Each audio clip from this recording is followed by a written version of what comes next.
Welcome to live parenting coaching from Harmonious Clan. My name is Louisa Kasha. I'm the author of Outcast Outstanding, the practical guide to understanding and addressing the drivers of your child's behavior. I'm also a mother of 5, almost 6, and I'm an engineer. That's right, I had a great engineering career, but today I engineer out-of-the-box solutions for out-of-the-box children. That means I work with parents to engineer unique solutions for their unique children and situations. I'm here to share my strategies with you, and you wonder where I got all my strategies from. I actually developed my set of methods through years of research, working with professionals, working with my own 5 children who require creative interventions because of their special needs, and also through years of working with multitude of struggling students and bringing them from F's and C's to A's over the years. So through the process, I developed an expertise in bringing out the diamond in the rough in each child. Usually I'm getting called because the parents are at their wits' end with their children. They don't know what to do. I'm sure you've been there. They're tired of, they've tried everything. They're tired. They're just not getting their results.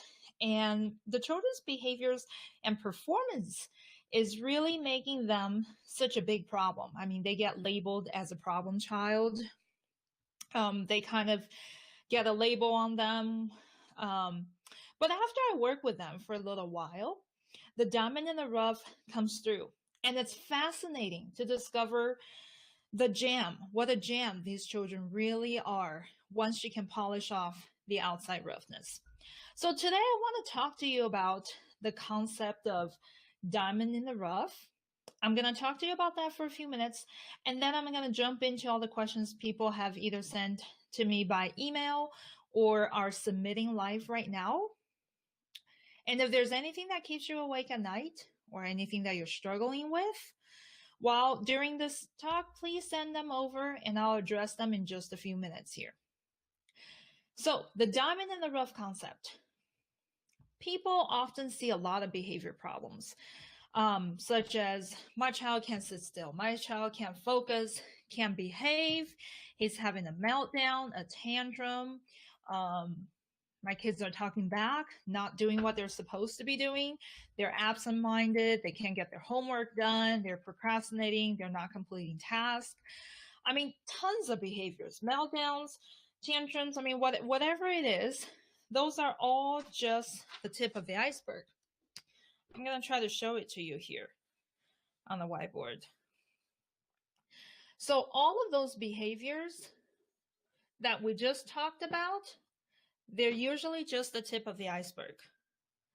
So right here we have the behaviors. What we're not seeing is everything that's under the iceberg. And there are many, many layers of what's underneath. I mean, there are a lot of internal needs that needs to be addressed. Internal needs that needs to be addressed. Sometimes a child is just, feeling so much like a failure that they actually need a success paradigm. You need to give them a success paradigm shift. Okay, and then you finally get to your behavior strategies.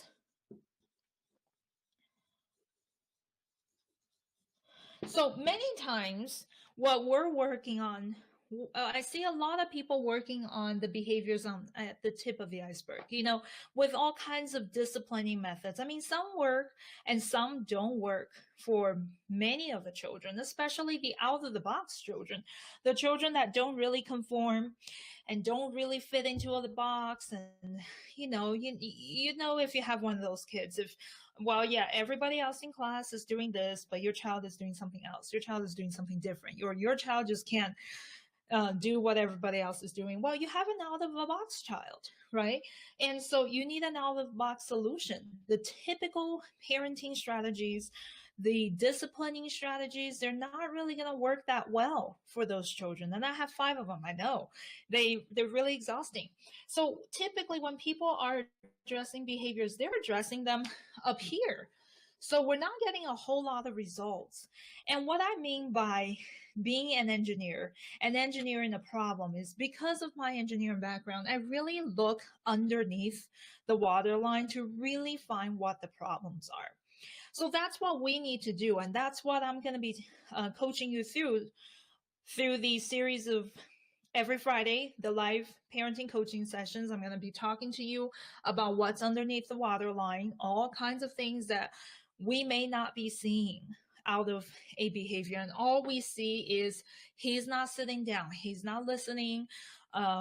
She's having a meltdown. She's on the floor. I mean, that's all we're seeing. So I'm going to be walking you through the process of figuring out what's underneath. For each question that you send me, I will also address from that perspective. I will also address from the perspective of what's underneath. Can we work? We need to be working under the waterline first. So the diamond in the rough concept that I talked to you about, what's fascinating to me is that every time I work with these children, I mean, they're kind of the typical children that are in trouble all the time. But every time I work with them, it's fascinating to find how smart they are, how brilliant they are, how much they really know, what their capacity really is, how creative they are. But all of that is getting masked. Let me see if we can see this board. Yeah, all of that, is getting masked. Here's a diamond. So they're really a piece of diamond inside, right? But all of that is getting masked by this outside layer of roughness. And this is what you see. This outside layer of roughness is the behavior. All you can see is, he's not writing, he's not doing this, he's not doing that, he can't, or he's bothering other kids, he's distracting other kids, or he just can't get his act together, can't remember what he or she needs to get done. All of that is the roughness outside, and that's your behavior. When a child comes with that sort of roughness, they're a lot of times judged and labeled and kind of pushed and becoming an outcast, which is why I named my book, Outcast Outstanding, because we want to bring all of those children to the place of outstanding where we can remove all of that roughness and can you see this low? Yeah. Okay, and bring the diamond out, right? We want to bring that diamond out that's really shining. You really want your children to be operating at their full capacity. You really want them to show their talents and be living their life with everything they're given. No matter in what area it is, it's sports, dance, any extra curriculum, whatever it may be, academics, grades. A lot of people have problems with grades where their children, they know that their children aren't performing at their best. They know that their children could be getting A's, but they're just kind of passing by with a B, they're passing by with a C, and you know that they're inside of them, there is that brilliance. So my job is to help you get that brilliance out of your child. My job is to help you polish through all of this outer behavior issues, because it's really masking the gem that's inside, and the behavior is also causing them to get judgments, which cause them to get isolated, which cause them to get a label on them, which cause them to then eventually, it's a series of downward spiral, and eventually they're going to feel bad about themselves. They don't have good enough self-image, and it keeps into this cycle where once you don't have a good self-image, you don't feel good about yourself, or you're not going to act so excellent. Your behaviors aren't going to be that excellent because you're feeling crappy. When you wake up on the day, when you wake up in the morning, if you got a bad hair or whatever it may be, it's just not your day. And the whole day seems to just not go well for you because you're not feeling good about yourself that day for whatever reason it may be, right? And that's the same with our children. They're extremely sensitive. They're far more sensitive than we are. There are many things that they're feeling they cannot express, they can't talk about. But they're picking up the vibes. They're picking up the vibes that I just can't get anything done, or people really think I'm a problem. Either you say it to them or you don't. They can feel it, especially if we're talking about the out of the box children. They're very, very sensitive. In my book, I call these children sensitive divergent needs children, because they're far more sensitive than your average kids. And their needs are divergent from your average kids also. They're just out of the box. So they pick up on everything. So in terms of behavior, now we get the diamond in the rough idea that our job as parents and caregivers, teachers, whatnot, we really need to help them get through the behaviors. And the behaviors are always there for a reason. It has a reason underneath. We're not going to just get through them through some disciplining method without addressing what's underneath. So that's the gist of that concept. And just keep in mind, your child is not what they behave, what they look like. It's not that. There's a gem inside that we need to get through. Want to go over, jump into a couple questions, and then maybe come back to another concept. So one of the questions that I have here from an email is, my daughter is 5 years old. Every time I pick up my daughter from school, she has a huge meltdown as soon as she sees me. She's yelling, kicking, and I can barely get her to the car. She screams the whole way home, and then more tantrum after we get home. The whole transition, the whole pickup process is very difficult, but the teacher says that she's never overwhelmed in school. She does very well in school, and she only does that when she sees me at pickup time. The teacher says that she is not getting overstimulated. What do I do? All right, so that's a very classic question that gets for us to look at this concept that I just talked to you about as a case study. So what you're seeing here at the tip of the iceberg is your daughter not being able to pull herself together, right? At the tip of the iceberg, the behaviors you're seeing: screaming, yelling, not getting to the car, crying, throwing the tantrum, not complying, not being cooperative, and crying and not being able to pull herself together. But what's really underneath is what I want to walk you through. So the first thing I can think of, even though her teacher says that she's not overstimulated, she is definitely overwhelmed. I'm going to change to a different color here. So she's not overstimulated, but I think sometimes a lot of children hold themselves together in school very well because it's important to them, and they do care about their self-image. They do care about how people view them, and they do care about wanting to participate. So they pull themselves together very, very well in class. But the fact is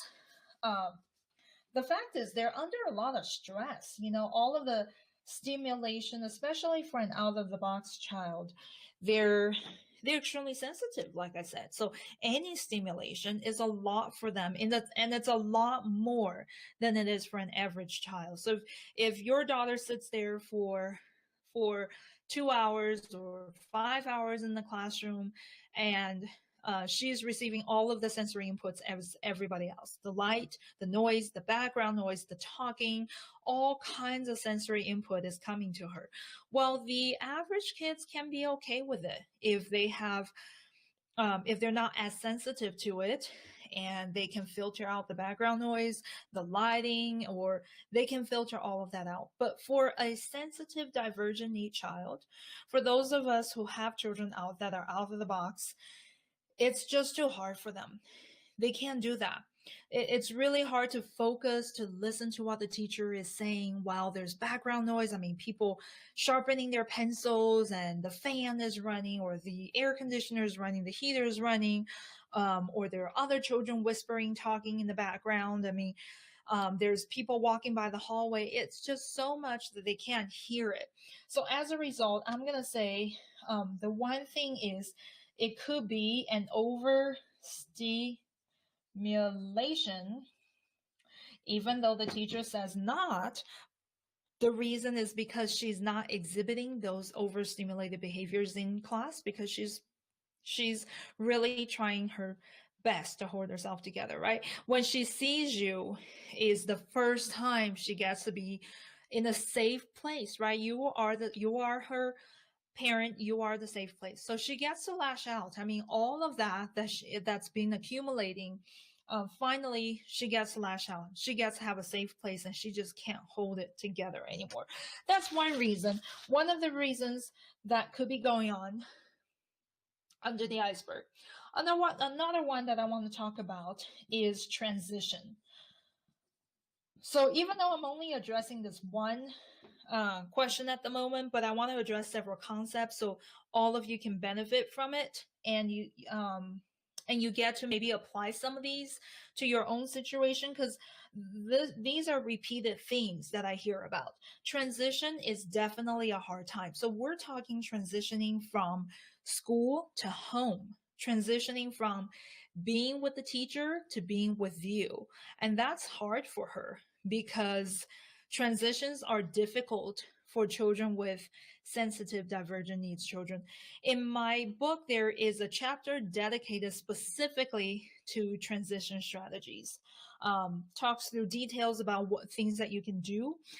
Just to point out a few things off the top of my head, a few transition strategies that you can take home and use today. So if she's having a problem transitioning from school to home, you're going to want to help her. Some of the things that helps her could be heads up, and that's not just the heads up, because she knows she's going home at the end of every day. What I do is I draw pictures, right? I would maybe put together a social story book of pictures of sequence of events, because you want to go visual. At this point, I mean, to every child, either they read or they don't read. When it comes to difficult moments and emotional topics or uncomfortable topics, try to reach them with words is pretty difficult. So I like to draw pictures, and I like to sketch. You can use your PowerPoint. You can do whatever you want to draw your pictures. But for me, I just sketch it. You know, I will talk my daughter through, or your daughter through, and say, you're trying to create a sequence of event so she knows exactly what to expect. Again, it's not that she doesn't know she's going home after school, but we need to rehearse the whole process of it. And through the process, we need to teach her. So the transition element, we have a teaching element that we need to do, okay? This is all under the iceberg stuff.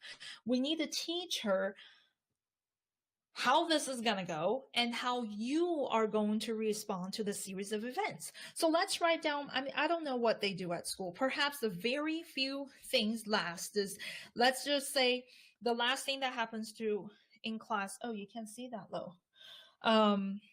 Okay, I'm going to try my best to just illustrate something. Let's say it's reading, right? Everybody reads, okay? After we read, there's an arrow, or in your little booklet that you're going to make for her, you turn to the next page, is everybody's cleaning up. So pictures of children picking up things, cleaning up, back to the shelf, putting everything back to the shelf, and say the next activity is put your backpack on. So I will draw a backpack right here. Okay. Well, that's a lame backpack. I'll put a backpack here. And you know what? It doesn't matter. I draw to my kids all the time. I draw to the kids that I work with all the time, and they're fascinated. You need to start drawing to your children if you're not.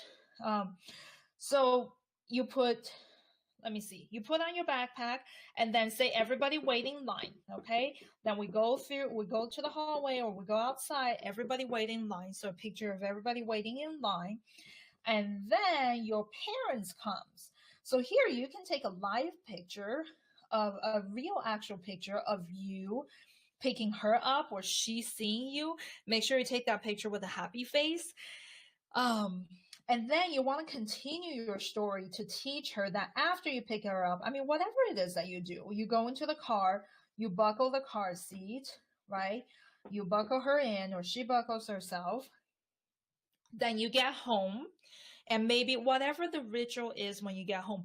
So during these transition times, they're feeling insecure. I mean, they're changing from one thing that I knew how to do this whole 5, 6, 7 hours of the day, and all of a sudden I'm going into a cold and uncomfortable environment. Yep, I do. Yes, I go home every day. I live there, but still I'm changing and it's hard. And we need to be able to see it from their perspective and give the support. So you want to draw out the sequence of everything that happens, including maybe go home, relax, have a snack. You can draw that out. And you put this into a tiny little booklet and see if this is something that she can have in her backpack. Either her teacher can take it out for her, or if her teacher can walk through this with her. If not, maybe you walk through this little book with her a few times at home, and then you send it to school. She can take it out of her backpack. Every time it's time that we're done reading, say, she takes out this little booklet and she reads. Okay, so then she reads in there. Okay, first thing, now we're gonna clean up. I'm gonna get my backpack on. We're gonna go line up. Mom or dad is gonna come, and then we buckle into the car. We get home. We have a snack. We sit and relax. I mean, you need to develop a ritual like that for her every time you go home. And so the purpose of doing this is just so she's not into a fight or flight situation. Every time the bell rings, we're going out. Oh my God, what's going to happen? You are ahead of time letting her know that this is what's going to happen and we are okay, right? You may want to include some pictures of her being happy and calm into this to teach her we're transitioning, we're doing this, this, and we're calm and we're happy. So you need to have that teaching element with the transition. There's a lot more transition strategies that I can share with you about. They're all in my book. Maybe right now, because of time, I'll just pick another one. She can also have a transitional object that she can take to her. I mean, whatever it may be, it makes her feel safe because she's going from one place to another. Everything is changing. I mean, the scenery, the person, the house, from classroom to the house, from teacher to my parents, everything is changing. You need to give her a steady element, something of a security to grab onto. It could be her hat. It could be her, I don't know, an acceptable toy that she can have, or any object that she can hold on to and know that my whole world is changing from school to home. I know it doesn't sound like a big deal to you, but we really need to put ourselves in their shoes. It is a big deal. Her whole world all of a sudden is changing. There's this one thing, this squeezy ball, or there's this whatever it is that's a comfort item that I can grab onto. This is still with me. This is not changing. Okay, so I'm packing my backpack. I'm leaving here and I'm going home. Everything is changing. My friends are going to be there. My parents will be there. Oh, my brother will be home. This that I'm holding on to is never going to change. It stays with me. It will help them feel a lot more secure and comforted rather than frightened. And that's why she's yelling and screaming and having all these kinds of behaviors. So that's just a couple points that I can share. So bringing it back to how is it that we're applying the tip of the iceberg strategy, the tip of the iceberg concept here is that you need to look underneath. Okay, and for the stimulation, for the overstimulation, I also want to talk to you about having a ritual at home that you can actually that's actually soothing. You know, she needs to know that every time she goes home, it's going to be okay. There's going to be something relaxing to do. Either she likes playing with sand or getting into a bubble bath with soft music in the background. Um, Whatever it is that soothes her, work it into the first thing she does when she gets home. So not only is there security through your pictures, your teaching, there's security through maybe an object that she's holding, but also after she gets home, I mean, the whole process, she knows that she's looking forward to something great. There, okay, I need to get to my next question. So, my 8-year-old son is having trouble sitting down. His teacher said he's always moving around, bouncing up and down, spinning his chair, distracting other students, and talking when he's not supposed to. How do I get him to sit down and listen? That's a very classic question for many, many of the kids. Many of the out of the box children, especially boys, have a problem sitting down. Part of it is just being a boy. But when we look at, again, the behavior is all that we just read about, right? That's what we're seeing. If we dig under the iceberg, there's one internal needs that I can immediately say is that he does need more sensory input.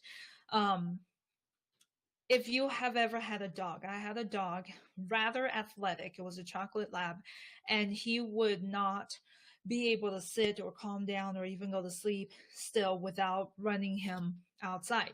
So we'd either have to go run him out in the beach and fetch the water. And we would, every time we would toss the ball, he will bring it back. We'll toss the ball, he'll run into the waves against the water and then run all the way back. And we keep doing that for like an hour or two. And after that, he comes down, he's mellow. He has an internal need of that energy. So before we ask every child to sit down, we need to really look at, have they gotten their energy out? Are they in the right place to sit down, right? We need to give them that support. So what I would suggest is that you make sure on a regular basis he's getting plenty of exercise, and it needs to be on a regular basis because your sensory cup needs to be full pretty much all the time. Anytime your sensory cup is a little low, I mean, on your internal needs, whatever it is that your child needs, if it's running a little bit low, that's when your children have the meltdown. That's when they start crying. That's when they just kind of can't deal with the situation as well, right? So we need to keep it full at all the times. But also before he sits down, right before he sits down, we need to make sure he gets a chance to have some movements. He needs to have some movements. We also need to be realistic about how long he's sitting down for. You need to start gauging, and we're going to set him up for success. I mean, initially try 5 minutes, right? And then you may move on to 8 minutes, 10 minutes. It's a process to build up that attention span, and you can't build it up without meeting their internal needs. You can't build it up without meeting their internal needs. There are other people who like to have fidget things in their hands, and it depends on your child because some children have some children can sit better if they have something to fidget with, if they can spin in their chair or if they can do something. And for some children, even though they like doing that, it's actually rather distracting to their attentions. So you have to kind of be able to gauge to see if that's something that's really going to help them or no. But overall, I would say you need to know how long he can sit for. And you need to make sure that the environment is one where everybody else is also seated. Otherwise, it's going to be terribly difficult for an out-of-the-box child to not be doing the chaos that everybody else is doing. That's all the time we have for today. Keep your questions coming. Send me an email. If there's anything that you're struggling with during the process of parenting, please send it over, especially if you have an out-of-the-box child that you need an out-of-the-box solution for. Send it over, and I'll cover them during these sessions. Every Friday, I'll be here on Facebook Live doing live parenting coaching. So come with your questions. You don't even need to sign up. Come with your questions or send me your question ahead of time. Every week, I'll be doing the same thing. I'll be going over questions. We'll try to solve your problems together. And I'll also be trying to introduce a little concept as time allows. Again, my name is Louisa Kasha.